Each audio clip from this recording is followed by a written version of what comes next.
Beautiful. Yeah. By you, where you were. Isn't that beautiful? Well, I saw that really good shot. Puppy cakes. Mom and Dad would like you to present them with your gifts.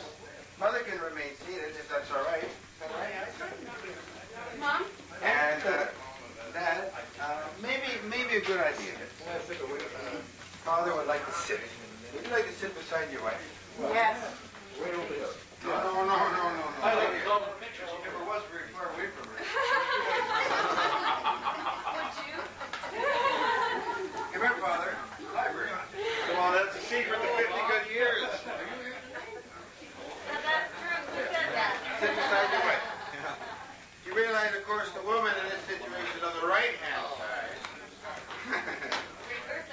So it's obvious who really rules most roosts. We don't like to admit it.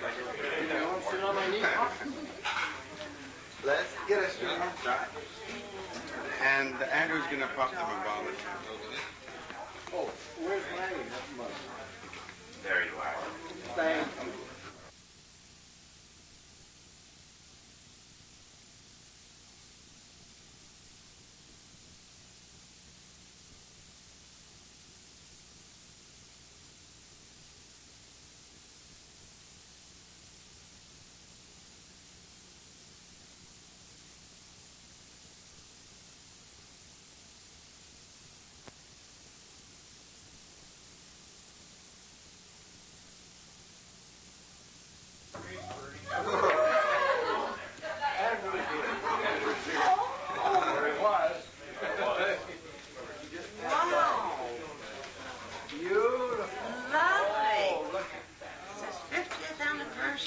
I lost my cue, folks, but the bride and the groom of 50 years ago are going to join us in a toast to themselves.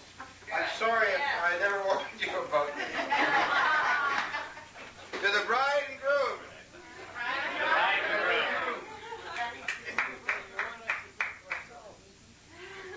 You're allowed to join us. Thank you. She's stepping up very gently, Billy.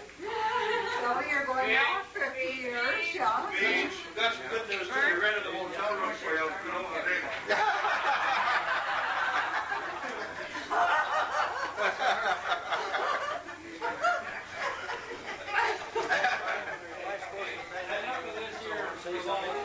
Just a few words.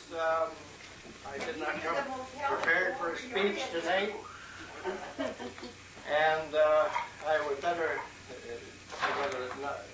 not to say anything actually under these conditions. The emotions reign over even common sense.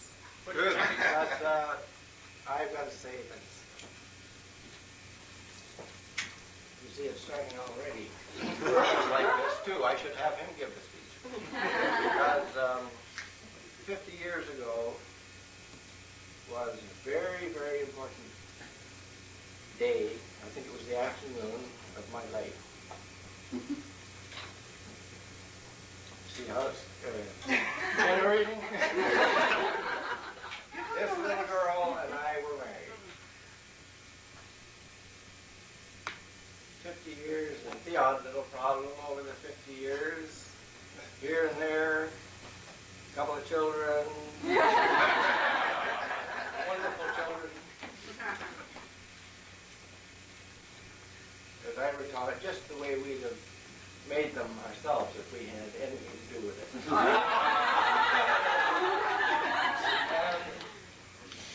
And then someone laughed. But anyway, I've got to say that this afternoon is very impressive. It's generating again, so you'll have to take over it.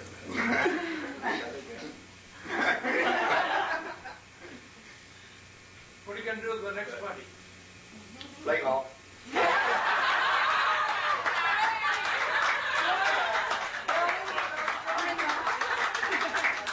You know, I have to interject to my father here because, you know, I know for a fact that everybody says that golf is the worst thing for a marriage because it keeps the old man on the golf course all the time. But But I don't understand why they're the marriages that survive. Is it because it's like a honeymoon when they finally come home? Well, there's a little chasing around the house and all that when you get home. As long as it's a barometer, because as long as you do that, you know the golf's not interfering with your domesticity. Anyway, this afternoon is. I can't think of what I want to think about without bringing out the Kleenex, you see. But this has been a tremendous highlight of our lives. Like you said, Irvin, it's emotional. We're still together. Sunset emotional. That's right. We're all the same. You're the same. I know when it's your turn, you'll see. But Irvin and I are the worst in the world. Although he Speak is, for yourself, Father. Irvin is, I'm not a fool. as I say, he could give all the speeches. From now on, he will. And I'm just trying to shoot out a few of my feelings and thoughts. Frank Green would be a good man here to take over. Kellington on the bridge. Commander Kellington over on the bridge. But I just want to thank everyone that's here tonight, and they're the most important people in our lives. I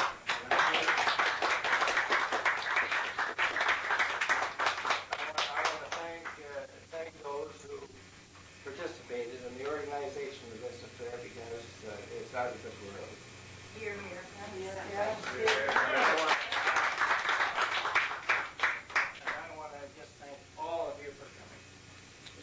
On my wife's behalf, I mean, have you got anything to say?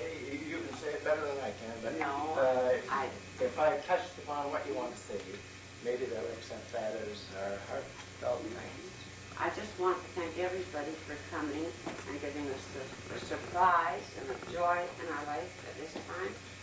And I love you all and hope to see more of you, and God bless you all. I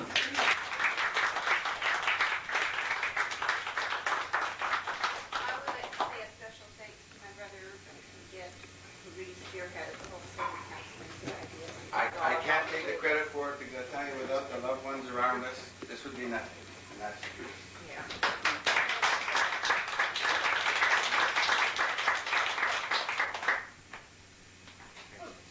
So, if you, ladies and gentlemen, would like to grab some beautiful cake that Connie made, It's already going around. whatever you would like, whatever your pleasure, just help yourself. More presents. Would you like to open them? Oh, great. Wow. Sure. Mom and Dad will continue opening some lovely gifts that people have sent. These chocolates are from Cousin Clifford for you. Oh, how lovely. Yeah. You know why there's so many men on the boat? Yeah. Well, Right up in the morning and they go down and stuff.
Billie Rogers, and her mother, Mrs. Effie Moore, part of the team responsible for Whispering Waves, a very beautiful ballad.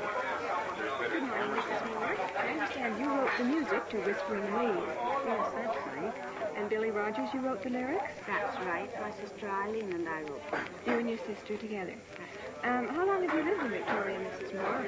All my life. I was born here, and my grandparents came up from the Orkney Islands about 100 years ago. 100 years ago, when Victoria was a very small town. There were 3 families. That's grand. Well, we're going to talk to Billie Rogers now for a minute because she's the business manager for the team and because Mrs. Moore is a very talented person but a little bit modest about it all. Billie, you told me earlier that your mother has always been very interested in music.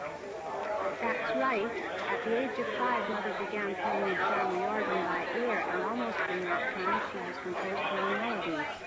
Later on in silent picture days, she played in theater, and as the picture unfolded, she made up her own music to fit the theme of the story. My, that's quite a talent to have, too, isn't it? And just how did Whispering Waves happen to be written, Billie? Well, we were just all having fun around the piano as most of our family life centered there, and we just composed Whispering Waves, and we thought it would be fun to write it out and see what happened with it. So that's what you did, and look what happened, too. Such lines as the shadow of the pines beside the sea in Whispering Waves tells me you wrote it about our own city. Yes, I did. I have a very great love for Victoria, and I have very good reason to feel that way about it. I was away a good many years, and while I was away, I missed the sea and the pine trees, the mountains. I know, I miss it myself when I get away from it. It's grand to come back to, isn't it? Certainly is. No place like it. Has the team written any other songs? Yes, we've written about 30 songs about everything under the sun. Yeah. That's right. I've heard about one, Echo Trail in particular. Yes, we wrote Echo Trail. It's about this part of the world, too. And the hometowners, as you know, introduced the number. It was their fine rendition that brought it to the attention of the 3 publishers who were interested in it all at one time. 3 at once.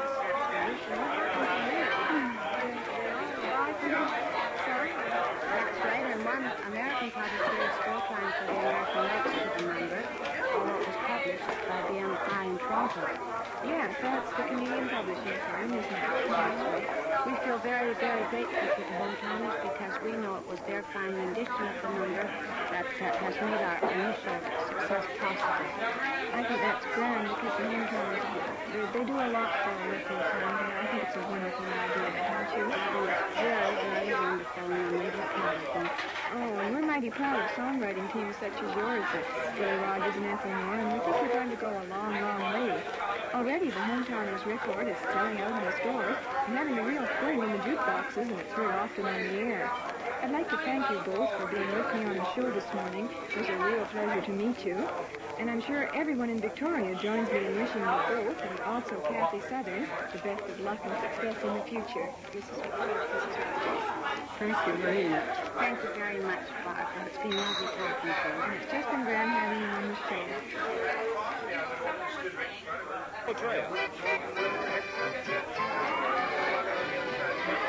From mountains high and valleys low,